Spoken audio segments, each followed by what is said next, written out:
Bonjour à chacun, à chacune. Merci pour ce temps de louange et puis pour avoir rappelé aussi que c'est vrai sur ces deux dimanches, eh bien nous sommes sensibilisés, les églises sont sensibilisées à se souvenir, pas simplement de ceux qui sont en prison ou qui sont maltraités, mais à l'église persécutée. Et c'est dans cette orientation que nous entendrons la parole de Dieu ce matin. Peut-être juste un clip avant. On va voir des témoignages, on va voir une orientation qui sera donnée. Je me suis fortement inspiré de ce que Porte Ouverte propose aux églises, et puis ensuite je l'ai accordé avec ce qui pourrait nous parler aussi ce matin. Alors juste déjà un premier clip pour nous sensibiliser, et surtout parce qu'il y a une campagne de prière sur la semaine pour l'Afrique subsaharienne et qui a besoin de nos prières parce qu'il y a un temps de violence extrême dans ce coin du monde et nous sommes invités à la prière. C'est le but de ce petit clip.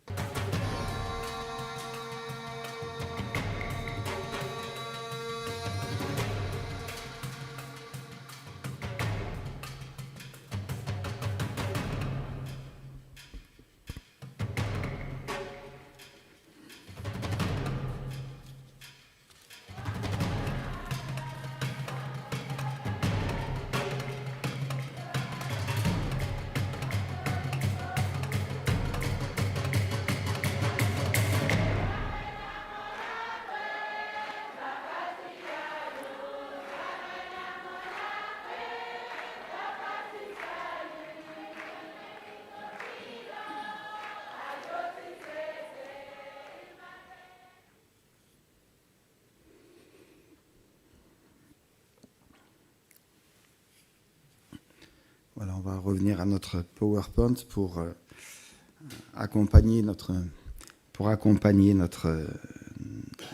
propos de ce matin avec un titre. Donc, comme je vous le disais, on est dans la semaine particulière de l'Église persécutée et je vous propose un texte de l'amertume à la joie. Et ce texte est empreint du psaume 13. Nous allons faire la lecture du psaume 13. Je reprends les choses en main. Voilà.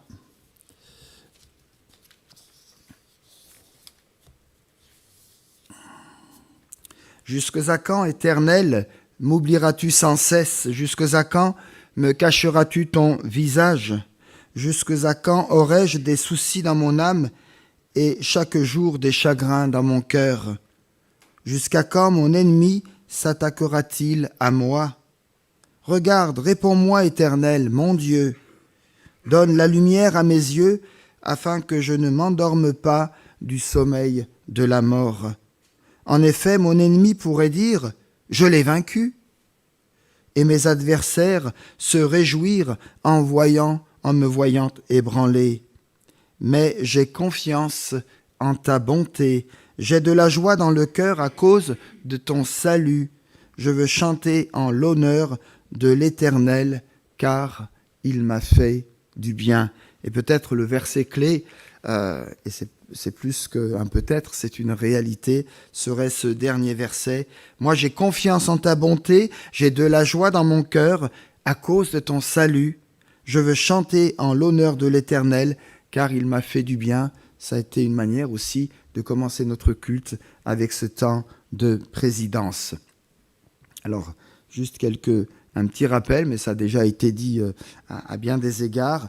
Pour l'année 2023, le DEP, ce qu'on appelle le dimanche de l'Église persécutée, s'inscrit dans le cadre de la campagne, une grande campagne de prière et d'action, Afrique unie contre la violence.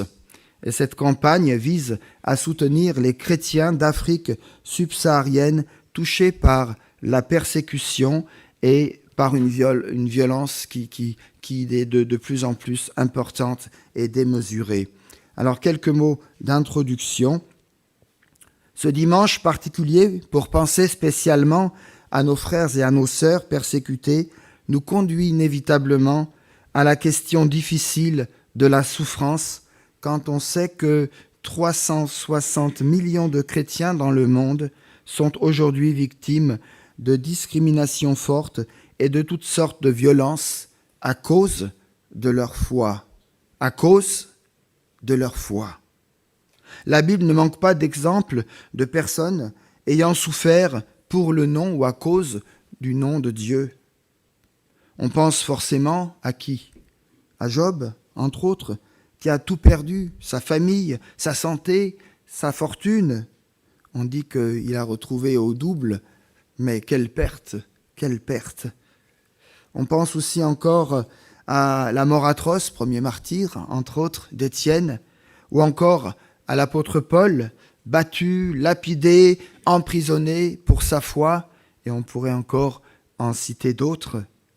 À différents degrés et pour différentes raisons, nous sommes tous confrontés et concernés par la souffrance, la perte d'un proche, la maladie, un divorce douloureux, des enfants qui s'éloignent de la foi, le rejet, le conflit.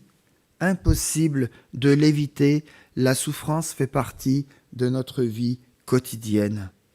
Les raisons de la souffrance restent une des grandes questions de la vie humaine. Elle l'a toujours été et l'est encore. Dans le cas des chrétiens persécutés, la souffrance fait partie du prix à payer pour suivre Jésus dans un monde qui le rejette. Mais elle peut aussi, dans d'autres cas, être causée par une déviance, par un péché, par un mauvais choix, par le fait aussi que nous vivons encore dans ce monde déchu. Et le Seigneur nous a prévenu que ce monde irait de mal en pis, mais nous résistons et nous persévérons dans la foi. Alors si la question du pourquoi reste un mystère, nous n'avons pas d'autre choix que d'affronter cette question du comment. Comment réagir face à cette souffrance? Quelle attitude adopter lorsqu'elle se manifeste? Comment ne pas sombrer dans l'amertume, la déception, le désespoir? Comment tenir jusqu'au bout? La Bible nous apporte des éléments de réponse et c'est avec le psaume 13, psaume et déroulement du culte que Porte Ouverte nous propose, que je me suis inspiré pour ce message et pour la direction des PowerPoint que vous allez voir. En 6 versets seulement, David nous donne des clés utiles pour exprimer notre souffrance ou l'amertume qui peut nous habiter et recevoir la joie et la grâce du Seigneur qui nous est offert dans ces situations difficiles. Un premier point, et c'est un peu le psaume 13 qu'on décortique ici en plusieurs points. Jusqu'à quand, Seigneur? Exprimer notre plainte. Alors je ne sais pas si cette prière vous rejoint ce matin. J'ouvre une parenthèse que je vais vite refermer. Est-ce ta prière ce matin? Jusqu'à quand, Seigneur, je... Exprimer notre plainte dans la présence de Dieu. Dès le début du psaume, David épanche son cœur devant Dieu en 4 plaintes assez directes qui traduisent sa grande lassitude. David, n'en peut plus. C'est comme s'il demandait quelque part à Dieu sa libération depuis longtemps, sans l'avoir obtenue. Seigneur, je te demande, Seigneur, je te prie, mais tu ne m'accordes rien. J'attends et rien n'arrive. Ces questions prennent alors l'allure de reproches adressés à Dieu. Pourquoi persistes-tu, Seigneur, dans l'oubli, moi qui te suis fidèle, en me laissant sombrer dans mon désespoir? Ça pourrait être une prière. Dans un crescendo d'indignation émouvant, David dit à son Seigneur son inquiétude et son refus apparemment d'assistance, à l'instant même où il semble que ses adversaires vont l'emporter sur lui-même. C'est dire que le silence prolongé du Seigneur a mis le comble à la déception et à la patience de David, parce qu'il n'a pas encore répondu à ses appels, à ses prières répétées. En effet, le Seigneur cache sa face lorsqu'il semble abandonner son peuple et ne plus répondre à ses prières. Et on retrouve ces textes dans l'Ancien Testament en particulier où Dieu semble pour un temps cacher sa face, se mettre non pas à l'abri mais se mettre à l'écart, parce que son peuple a défailli ou parce que celui-ci lui a tourné le dos. Alors David se questionne, il exprime ses sentiments les plus profonds et du coup, il nous rejoint dans nos propres déchirements, dans nos propres pourquoi. Ne pas craindre et se plaindre honnêtement devant Dieu, c'est une attitude juste que le Seigneur reçoit, que le Seigneur accueille. Il semble y avoir une constante dans les réactions de David, de Job et des autres à leur souffrance, et on le voit dans la Bible. Quelque part, tous se montrent parfaitement honnêtes avec Dieu lorsque le malheur les atteint. Et ils expriment ainsi leurs tourments et leurs grandes questions. Ils ne cherchent pas à les minimiser ou à garder pour eux-mêmes leurs émotions. Au contraire, ils ouvrent leur cœur avec vérité devant le Seigneur. C'est pourquoi je ne me retiendrai pas, je parlerai dans la détresse de mon esprit, je me plaindrai dans l'amertume de mon âme. C'est une prière que vous retrouvez dans le livre de Job. C'est Job qui dit cela, Job 7, verset 11. Et cette amitié profonde qui lie les uns et les autres à Dieu, eh bien, leur donne de l'audace dans la foi, l'audace d'oser prier. Et c'est parce qu'ils sont si proches de l'Éternel qu'ils se sentent libres de s'exprimer ouvertement. Ensuite, il est question aussi dans ce psaume d'identifier et de reconnaître ses propres sentiments. Jusque à quand, Seigneur? Jusque à quand? Et je suis sûr que quelque part, un jour ou l'autre, vous avez prononcé ces paroles avec vos mots, avec l'intensité et les sentiments qui vous ont habité à ce moment-là. Jusque à quand, Seigneur, supporterai-je? Jusque à quand, Seigneur, vivrai-je tel échec? Jusque à quand, Seigneur, serai-je dans tel combat? Jusque à quand, Seigneur, te tournerai-je le dos? Jusque à quand, Seigneur, je résisterai? Et on pourrait encore faire de nombreux jusque à quand. Jusque à quand? Avec cette insistance et cette interrogation qui revient 4 fois dans ce psaume, David identifie les différents sentiments qu'il éprouve et qui sont douloureux pour lui, tant dans sa situation personnelle que dans sa relation avec Dieu. Et voilà ce qu'il nous dit et voilà ce qui ressort. Le sentiment d'être abandonné, oublié de Dieu. Le sentiment d'être rejeté, privé de la faveur de Dieu. Le poids des soucis et des chagrins qui remplissent son âme, sa crainte d'être maltraité et humilié par les autres. Tout cela est contenu dans le « jusque à quand, Seigneur ?» Dans la souffrance, il est facile, voyez-vous, de se sentir seul, loin de Dieu, et de se laisser gagner par ce sentiment que Dieu nous a rejetés, que Dieu nous a oubliés. Les chrétiens persécutés expriment aussi parfois avec honnêteté ce sentiment, comme ce jeune Traor du Burkina Faso qui était avec son père lorsque celui-ci a été assassiné par les Peuls. Et on aura un petit bout de témoignage. Ah ben, il est là. Vous avez une partie de son témoignage ici. Voilà ce qu'il nous dit avec ces mots à lui. J'ai parfois l'impression que Dieu m'a abandonné. Mais quand je lis la Bible, je me rends compte qu'il est avec moi depuis le début. Je pensais que Dieu ne se souciait plus de moi, mais il m'a soutenu durant ma souffrance. Comme David et comme Traor, n'ayons pas peur de reconnaître les différents sentiments qui peuvent nous traverser l'esprit, solitude, abandon, rejet, crainte. Exprimons-les à Dieu ce matin.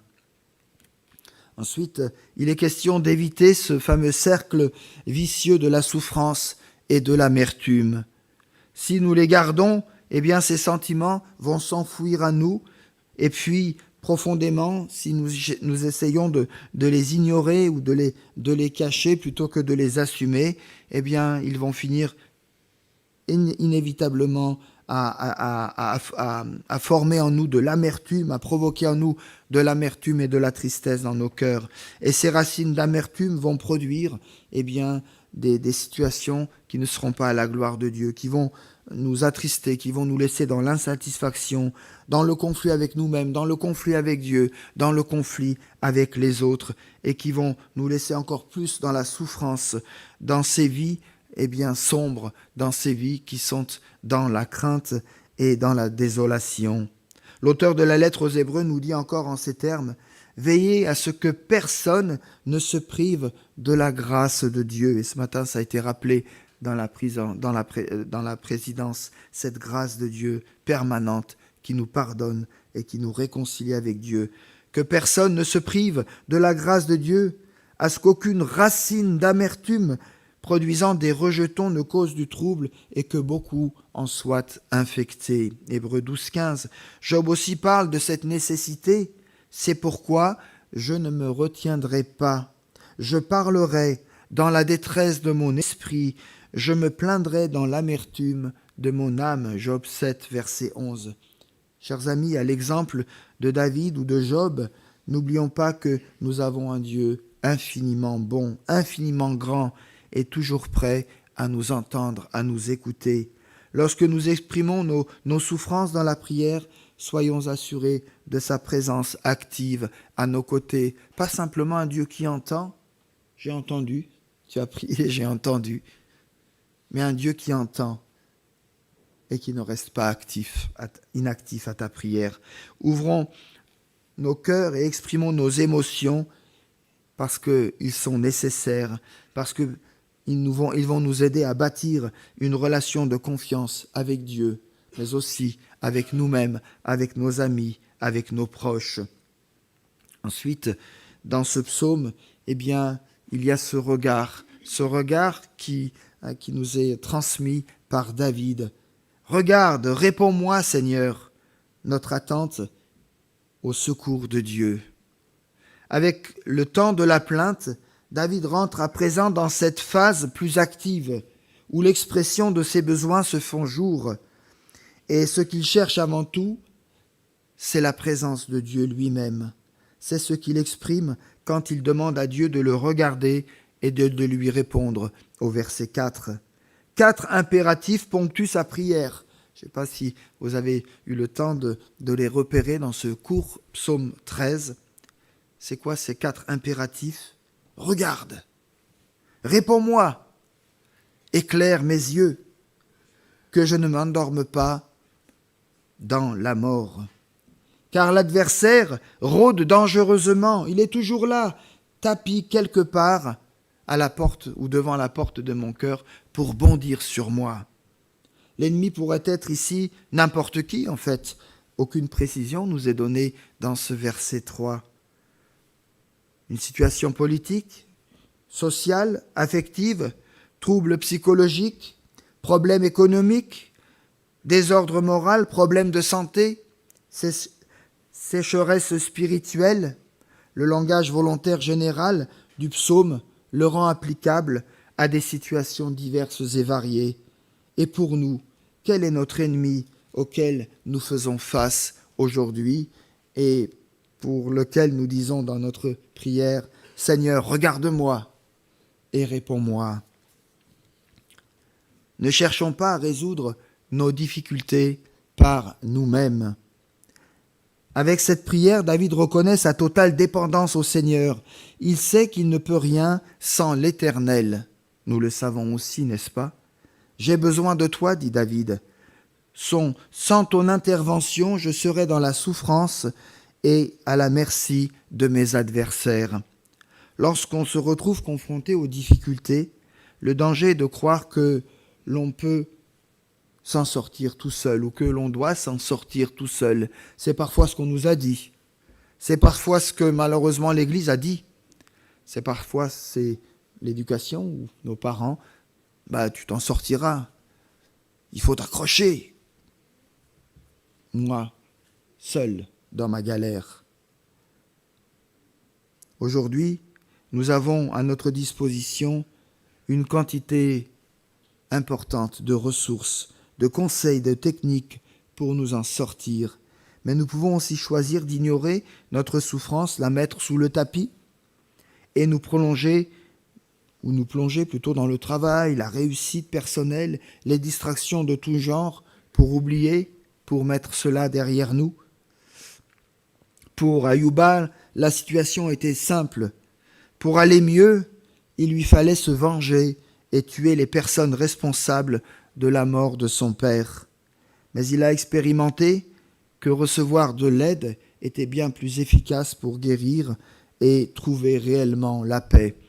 Et nous allons lire une partie de son témoignage. Voici ce qu'il nous dit. « Ils ont frappé notre père et l'ont emmené à l'extérieur où ils l'ont mis à genoux. Ils lui ont demandé de lire une partie du Coran pour vérifier s'il était véritablement musulman. Mais il n'a pas essayé de cacher sa foi en Jésus. Il leur a dit qu'il était chrétien. Ils l'ont alors décapité sur place. Lorsqu'Ayouba est retourné au village, quelque temps après, il a vu 3 corps au sol. J'ai reconnu mon père et ses vêtements. Alors je me suis agenouillé à ses côtés et j'ai prié. Dieu, je te suis reconnaissant. Tu as donné, tu as repris, que mon père repose avec toi. Ces paroles font certainement écho à celles de Job, Job chapitre 1er verset 21, lorsque Job dira, dans toute sa perte, dans toute sa souffrance, l'Éternel a donné, l'Éternel a repris, que le nom de l'Éternel soit loué. Mais Ayouba a décidé de se venger. Lorsqu'il a appris qu'un homme du village avait aidé Boko Haram à identifier ses cribles et ses cibles, il était déterminé à tuer cet homme qui avait tué son propre père. Avec sa famille, il a finalement déménagé plus au sud, environ à 8 heures de route du village. Un pasteur alors leur a recommandé d'aller au centre Shalom, tenu par les partenaires de Portes Ouvertes pour y recevoir des soins post-traumatiques. L'aide qu'il a reçue a transformé Ayouba. Lorsqu'on lui demande alors quelle est la leçon la plus importante qu'il a reçue lors de ce centre, lorsqu'il était dans ce centre et lorsqu'il a été pris en charge, il répond « le pardon ». J'ai réalisé que je ne gagnerais rien à me promener avec un couteau pour me venger, puisque je serais toujours blessé et que je n'aurais jamais l'esprit tranquille. J'ai donc décidé de laisser tomber ma colère et d'être en paix. Dieu m'a amené ici pour me guérir. » Fin de citation. Demander de l'aide à Dieu doit être notre priorité, frères et sœurs. Si sa présence est indispensable au quotidien, elle l'est d'autant plus lorsque la souffrance nous ronge. Pas que la souffrance physique, celle qui ne se voit pas et qui nous ronge de l'intérieur.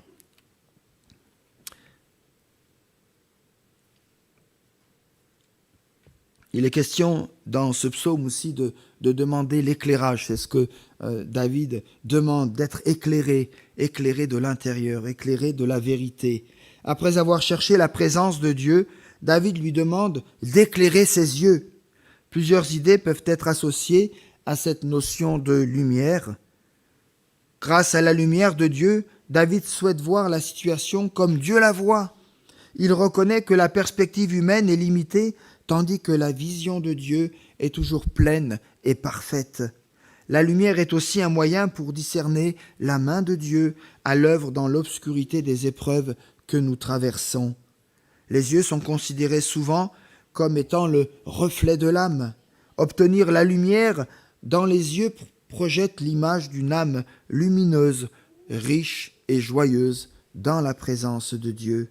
Dans sa lettre aux Éphésiens, Paul reprendra précisément cette idée en disant « Je prie que le Dieu de notre Seigneur Jésus-Christ, le Père de gloire, vous donne un esprit de sagesse et de révélation qui vous le fasse connaître.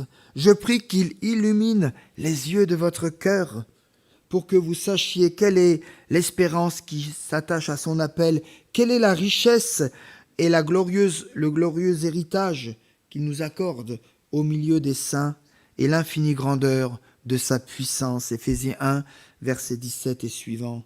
En d'autres termes, nous sommes encouragés à demander la lumière de Dieu pour avoir sa perspective sur nos situations et ne pas perdre de vue sa souveraineté sur nos vies.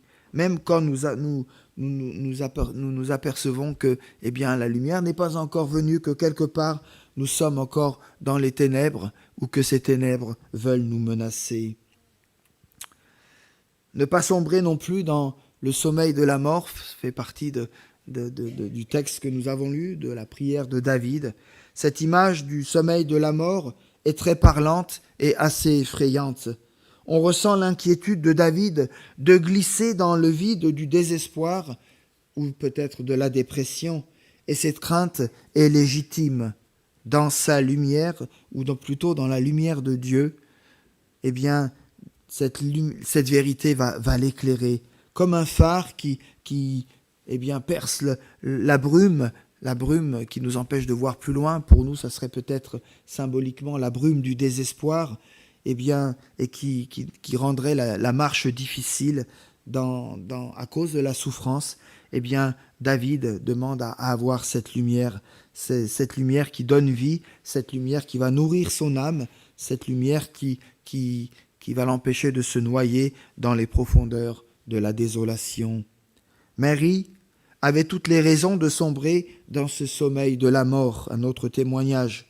Les multiples traumatismes qu'elle a subis sont de ce qui, à vue humaine, nous brise définitivement. Même si la douleur ne l'a jamais quittée, voir Dieu et la façon de voir comment ce Dieu d'amour l'a saisi et l'a sorti de l'épreuve a changé sa vie.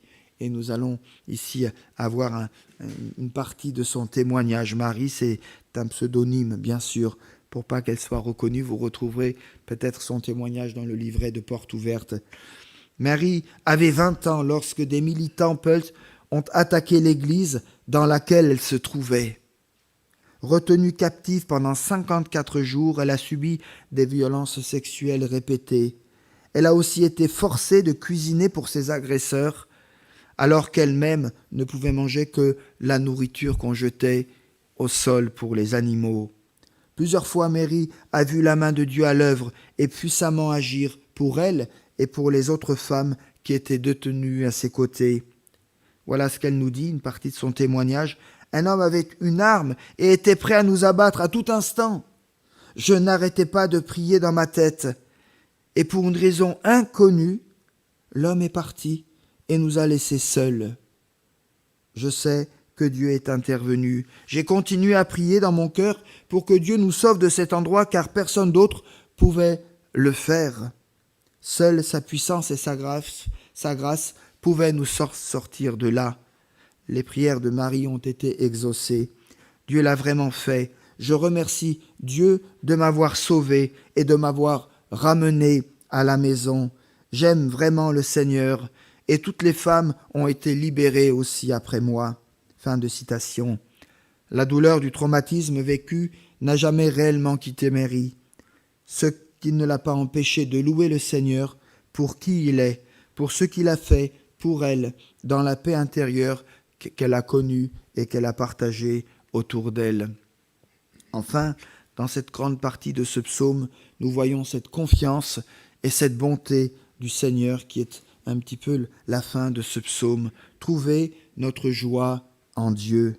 Quel contraste soudain entre, dans ce dernier verset 6 et puis les premières lignes de ce psaume. Nous trouvons ici le vocabulaire de la confiance et de l'action de Dieu.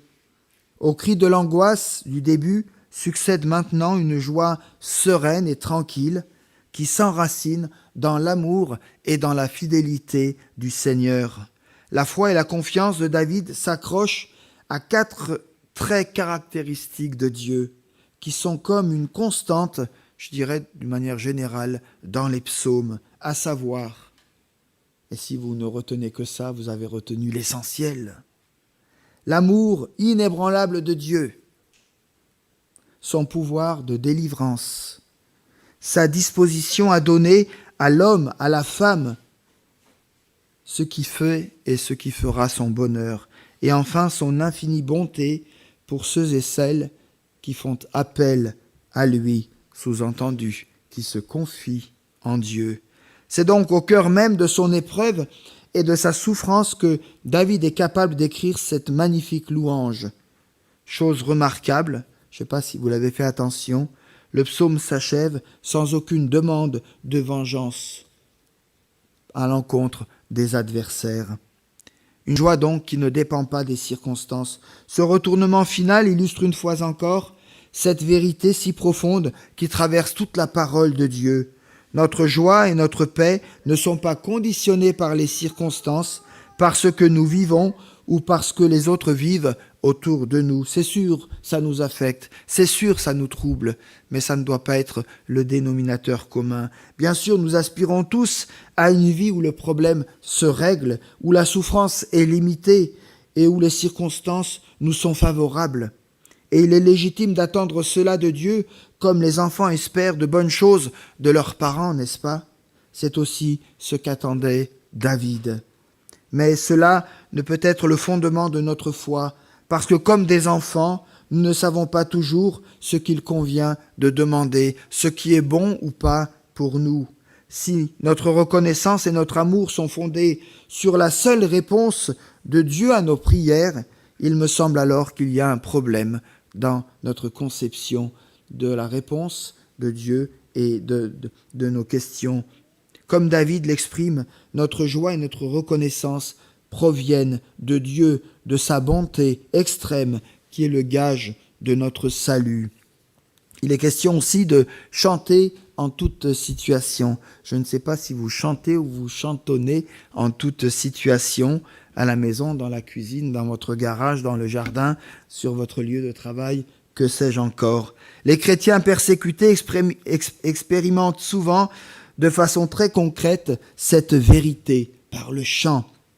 Nous trouvons de très nombreux témoignages de chrétiens qui ont ressenti une joie profonde simplement par la présence de Jésus à leur côté, alors même qu'ils traversaient de grandes souffrances physiques ou émotionnelles. Voici l'exemple d'Awel qui est sorti du désespoir et de la déception en réalisant quel était le vrai but de son existence. Aimer Dieu par-dessus tout et le louer, quelles que soient les circonstances. Donc, Awel d'Éthiopie. Awel a passé 15 ans de sa vie en prison, mais malgré cela et malgré les tortures endurées, il n'a jamais connu la dépression. Miracle. Miracle. Au bout de 48 heures, vous pouvez déjà commencer à rentrer dans une dépression en prison. 15 ans en prison. Awel a réussi à accepter les frustrations de ces 15 années passées en prison et cette traversée de la vallée de l'ombre de la mort. Il a pu recommencer à vivre avec son Dieu. Aujourd'hui, il doit toujours faire face à diverses persécutions, mais voilà ce qu'il nous témoigne en quelques mots. Quand je suis persécuté, je me dis que cela vient de Dieu, et quand Dieu me délivre, je me dis que cela vient de Dieu aussi. Alors je chante. J'ai un chant pour chaque circonstance. C'est un miracle pour moi. J'ai perdu tant de choses, ma femme, mes enfants, mes biens, et encore, aujourd'hui, tant de persécutions m'entourent, mais je suis heureux, je me réjouis à cause de Christ. Tout ce que j'ai perdu est de ce monde, mais ma joie est au ciel, dans tout ce qui est éternel. La plus belle des guérisons est la guérison de l'âme. Fin de citation. Et nous, frères et sœurs, avons-nous un chant pour louer Dieu dans toutes les circonstances de notre vie? Quand je parle de circonstances, je parle des circonstances favorables, comme celles qui ne le sont pas et qui seraient peut-être douloureuses ici ou là. L'amertume à la joie. Après de telles expériences, beaucoup de frères et de sœurs persécutés témoignent de l'assurance que Dieu leur a donnée au travers de l'épreuve. Ils deviennent capables de rire, de vivre en paix avec Dieu, quelles que soient les nouvelles épreuves qui leur arrivent. Voici encore un dernier témoignage. Cela passe souvent par un processus de guérison pour quitter le rivage de l'amertume, qui peut facilement s'installer en nous suite à la souffrance. Il nous faut alors déposer notre propre situation, lâcher prise et accepter la réalité de ce que nous éprouvons. Nous ne devons pas craindre de regarder notre vie et nos sentiments avec lucidité, car Jésus est toujours là, malgré la déception et le découragement. Il nous sort toujours de l'étang du désespoir. Ensuite, pour surmonter nos déceptions, il nous faut comprendre le vrai sens de la vie, ce qui compte réellement. Seulement alors pourrons-nous réévaluer nos existences avec une perspective nouvelle.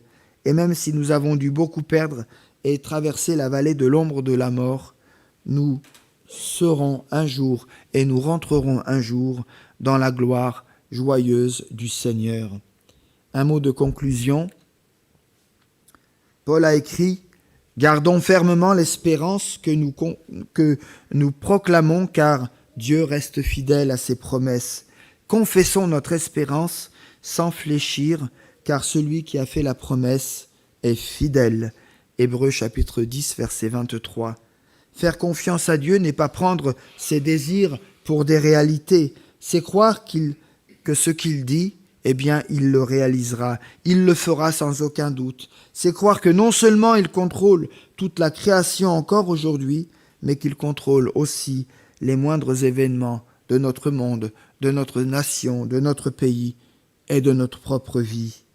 Gardons donc fermement à l'exemple de nos frères et de nos sœurs persécutés l'espérance que nous voulons proclamer avec eux.